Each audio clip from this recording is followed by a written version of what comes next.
गुरुवर चलना जनक होते चलो गुरुजी चलना जनक होते चलो गुरुजी चलना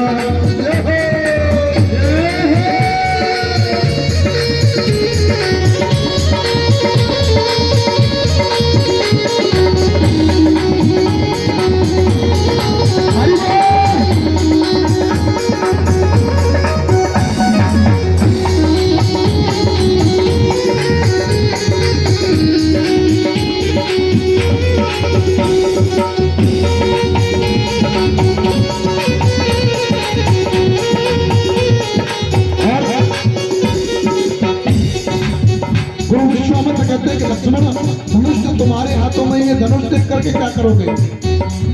तो लक्ष्मण जी कहते हैं एक कारण और है गुरुदेव। कहते क्या?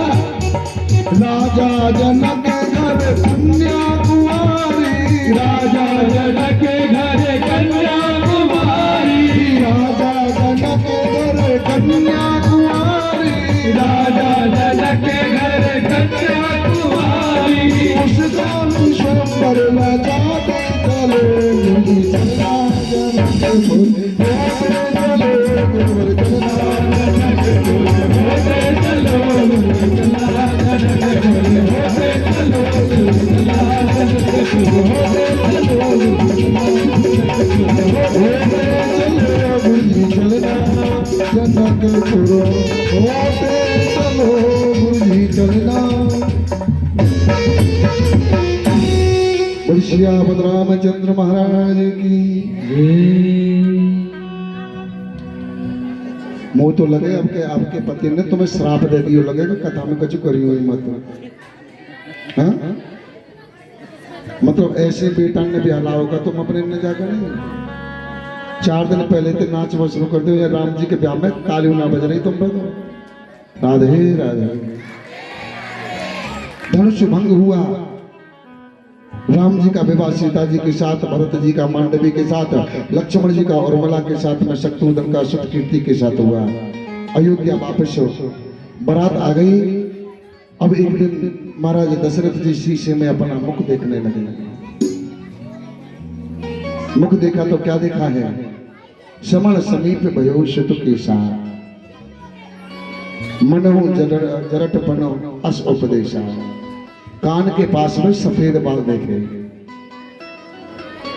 लेकिन आज तो 5 साल के बच्चा को इससे सफेद है जाएगा। परंतु ये निशानी है, ठाकुर जी की चिट्ठी है ये। कहते कि ए छोरी पंचायत करेंगे तो उठा के फेंक दूंगा पीछे।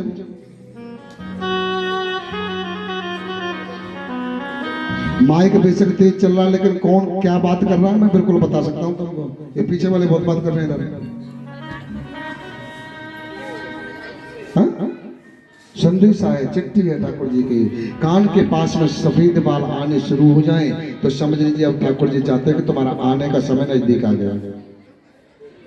कौन सा समय? श्री राम नाम जल्दी है बारी है, समझ जाओ। महाराज दशरथ ने भी देखा है कि अब तो कान के पास सफेद बाल आ गए। तुरंत सभा बुलाई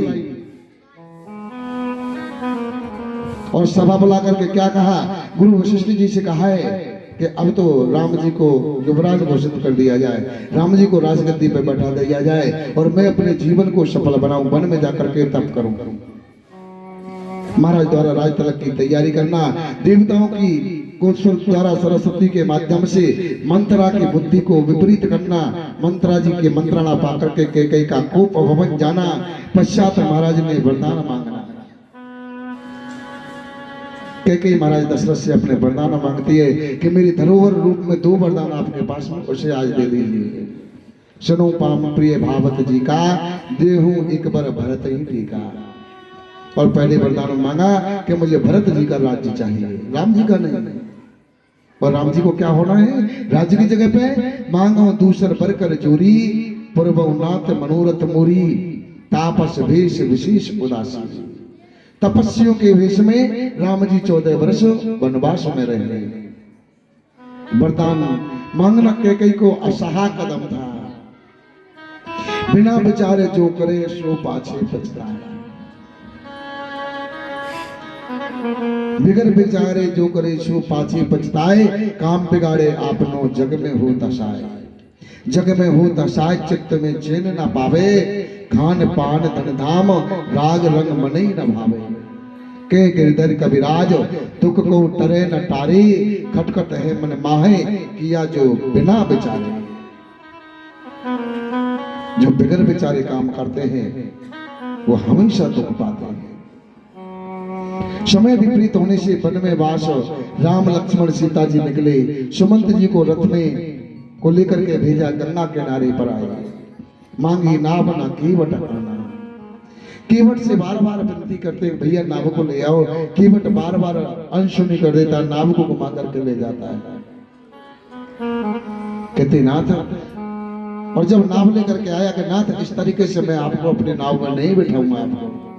कहते क्यों? कहते आपके चरण की धूलि में बड़ा जादू है, यदि पत्थर को भी छू लेती है तो वो नारी बन जाती है।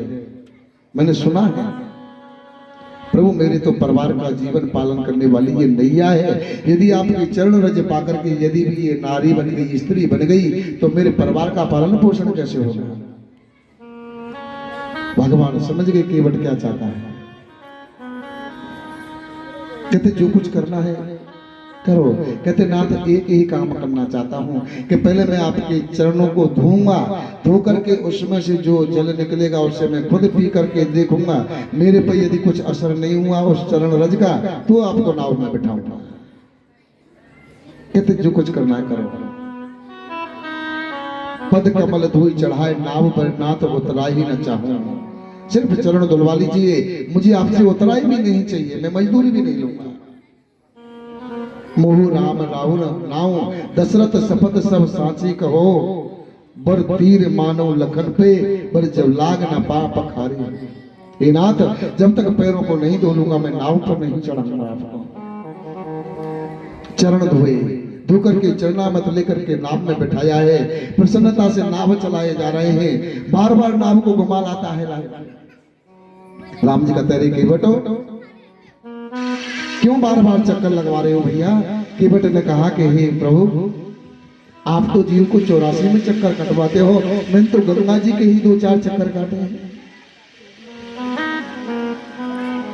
केवट बार बार गंगा मैया से भी प्रार्थना कर रहा है कि हे गंगा मैया बहुत धीरे धीरे से बहिए, क्योंकि मेरी नाव में आज जगत का पालनहार बैठा हुआ है। पार उतरे राम जी सीता जी को इशारा करते कि मेरे पास में देने के लिए कुछ नहीं है, जो मुद्रिका आपने पहन रखी है उसे उतराए में केवट को दे दीजिए। सीता जी उस मुद्रिका को राम जी को ही पकड़ा देते हैं।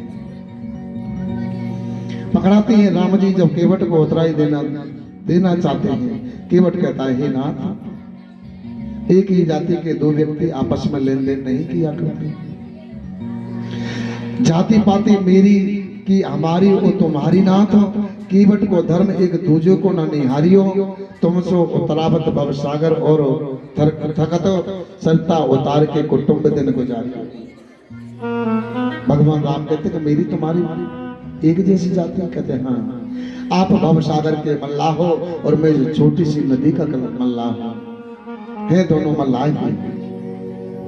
और नाई से न नाई ली तो धोबी से न धोबी ली, तो देखिए उतराई मेरी जाति को न बिगाड़ियो। आए तुम मेरे घाट पार मैंने कर दियो, आऊंगा मैं तुम्हारे घाट मुखों पार उतारियो। भीम भव सागर के मुड़ी खेवैया आप, हमो सदैव देवरिया के खेवैया हैं। को पंथ के पार करवैया, ना तो हो तुम पावे उनके पार करवैया। सुमंत जी का अयोध्या वापस आना, दशरथ जी का मरण, भरत जी का चित्रकूट वापस जाना, वापसी अत्रि के आश्रम में जाना, पंचवटी निवास, सीता हरण, और रावण सीता को हरण करने के लिए आता है। सीता हरण करने के लिए रावण आता है, साधु के बीच में, कपड़े बीच में आया। सीता जी बार बार रावण को समझाती है, करेंगे रावण तू अच्छा नहीं कर रहा है, और यदि तू ऐसा करेगा तो समझ ले एक दिन तेरा विनाश हो जाएगा। क्योंकि तू गलत काम कर रहा है। तूने आकर के पहले मुझसे माँ कहा है, माँ भिक्षा मदे ही, पहले माँ कहा है तूने, और अब तू मुझे हरण करके ले जा रहा है। विनाश हो जाएगा तेरा। जिस दिन मेरे राम तेरी लंका के पास में पहुंचेंगे, लंका पहुंच गए तो समझ ले उस समय दिन में भी रात्रि हो जाएगी। तू अच्छा नहीं कर रहा। सीता जी कहती है रावण से, श्री राधे, अरे तू छोड़ दे मेरो हाथ,